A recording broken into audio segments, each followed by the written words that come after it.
I promised a tour of my fall garden here in Central Florida. And well, it's December the 8th and it's threatening to be winter here.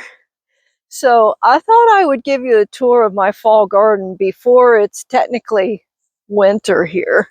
So we're going to start in my traditional garden that is planted right directly into the soil. Hi, I'm Debbie. Welcome to my organic garden. All I have needs, I have not provided. During the winter months, I only use about half of my garden. Right here in the front, that is called bunching onions, and I'm really trying to nurse them back to health. You can see down here, this is what healthy bunching onions look like.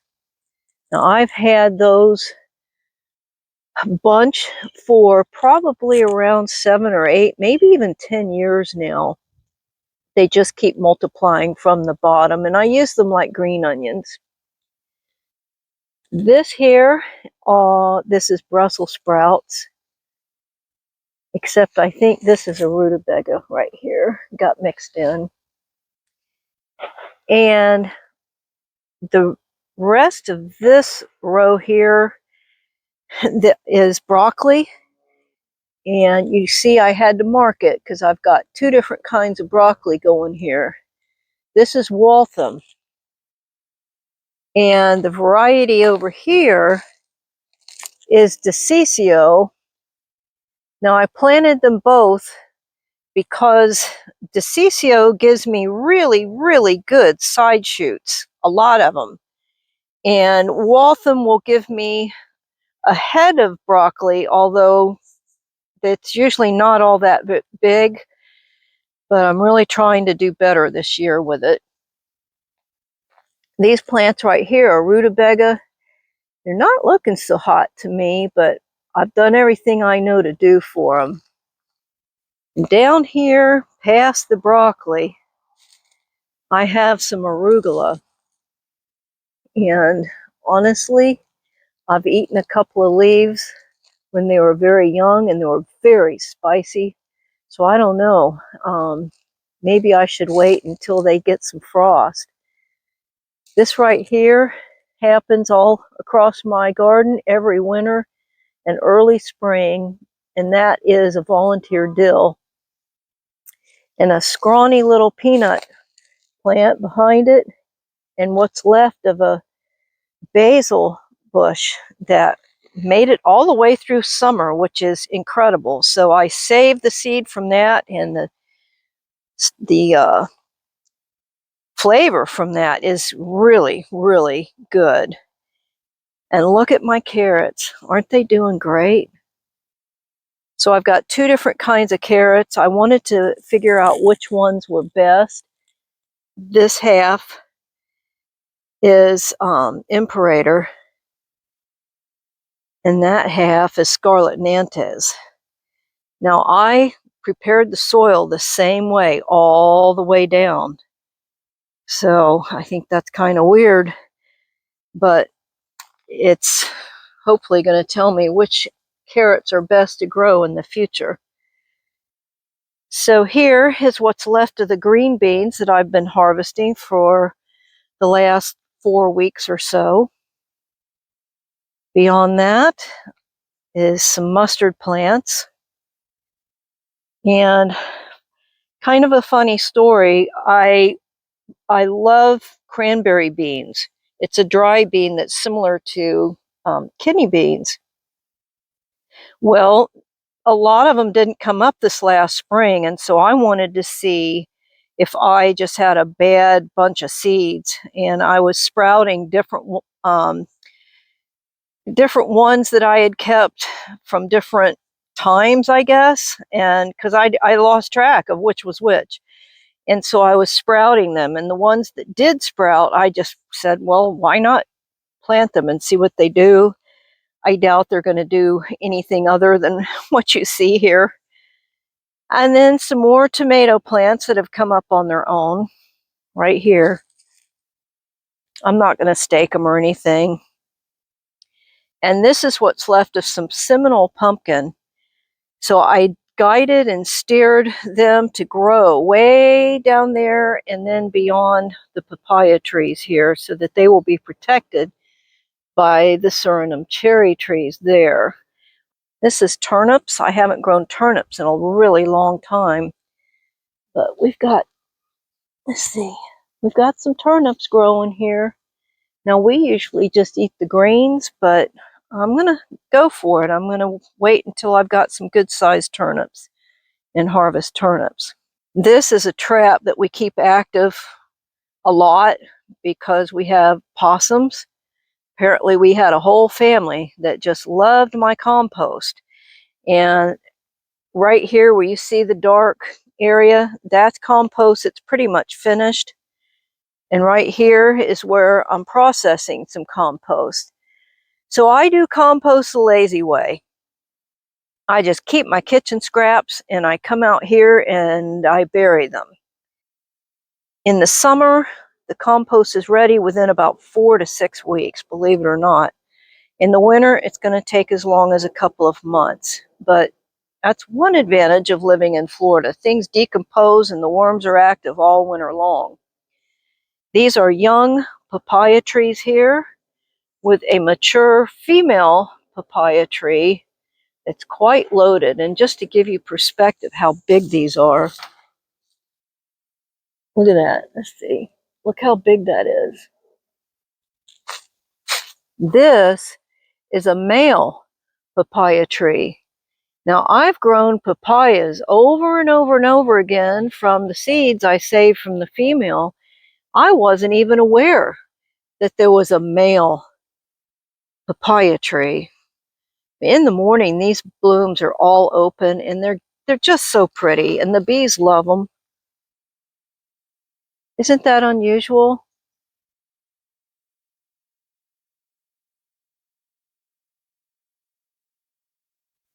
All of these down here are pineapple plants.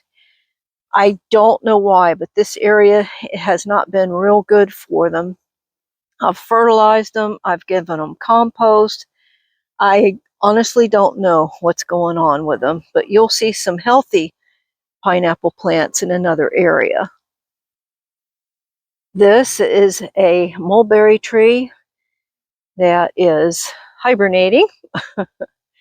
There's another one right there. This is a guava bush. I admit I don't like the raw fruit, but I love it cooked and made into syrup or jelly or jam. Down here is an orange tree. It is covered to protect it from the psyllid fly, who can absolutely devastate whole orchards. And I see I've got some problems here. Look, see?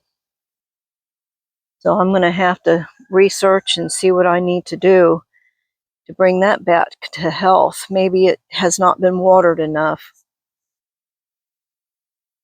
I love coming out here on my porch and getting herbs that I need for dinner that night. This is basil that had died and I thought it was done, and lo and behold, it's coming back. These are onion plants that I cut off the root end of any onion I'm having for dinner that night and I bury it. And it's about a 50-50 chance they're going to come up. So these in particular need to be out in the full sun. Man, this pot is really, really heavy. I don't know if it's going to be moved or not. This is sage that is probably, I started about 10 months ago. And I enjoyed harvesting leaves off of it as well. I love fresh sage in my fresh vegetable dishes. And I love to dry it too for things like stuffing. This is another example of basil. I don't know what kind of basil it is. This lasted through the summer, which is unheard of. So I'm keeping it. The leaves are delicious. They can be used fresh or dried. I think this might be cilantro that's come up on its own. Some more sage. This is oregano. I cut back drastically. I don't know if it's ever going to come back full health again. Some thyme. I love it. It's so beautiful and just keeps growing and growing. This group of tomato plants here came from a slice of tomato, and when they all came up, I chose the best ones. This is my rosemary.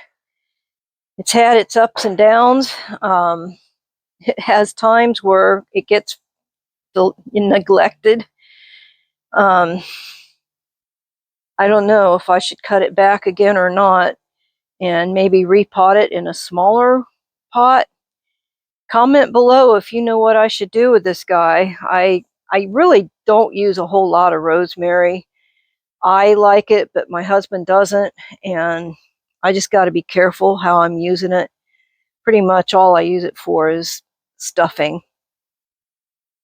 And this is the orange tree that I had started, and it actually has some new growth, but unfortunately doesn't look like it's very healthy. It's got a whole lot of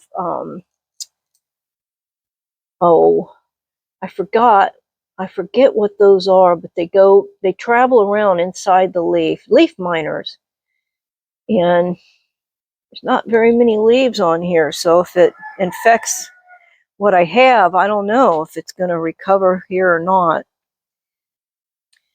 And here I have a mango tree. The brown on the ends of the leaves indicated that there was a time that it didn't get watered enough, and that can happen here in hot Florida in the summertime, just 3 days after you watered it. So it's definitely a tropical plant. A couple of fig trees here that are dormant. I call it hibernation. I know that's the wrong word. And then we got some warm weather and they're growing leaves again. This is an avocado tree that was not supposed to get bigger than 6 or 7 feet, and I had to do some drastic cutting back. I don't know. I hope it can recover from what I did. And over here is my winter nursery. You look real closely here, those are grapes coming up. I was on vacation in South Carolina and I thought they were wild plums, but when I got home I discovered that they were grapes that my sister, whom I was visiting, has since been able to find out that they're Concord grapes. And the barrels have strawberry plants, and look, I've got a bloom down in there. So I come out and I blow on it because no insects are going to get to it to help pollinate it. And they can be pollinated by the wind. So for it to even be standing is quite an amazing thing. And it's actually got some new growth here. So I don't know what to make of it. I've given it some weed water and, you know, done the best I can with fertilizers. These trees are bare right now, but I found out after years of not knowing what it is, it's a neem tree. Isn't that cool? And I have no idea how to use the seeds that it drops. Here's an example. Usually there's like 20 or 30 on one branch, but I just let them go to the ground. I don't know what to do with them. And I'm not sure that's the part of the tree that you get neem oil from, or I don't know how to use it. Well, I was saying, you know, it's just cooler under this tree than any other tree. Am I crazy? And one of the people in one of my gardening groups says, no, They have an incredible ability to pull up water from underneath, and that is what I'm feeling. It's just more moist, and the rate that it's drawing out the water from the earth and releasing it makes the air cooler. So yeah, not crazy. Okay, so here's some healthy pineapple plants. They are only in partial shade. They get direct sunlight only a very few hours a day. And this last year I got 4 pineapples from this group.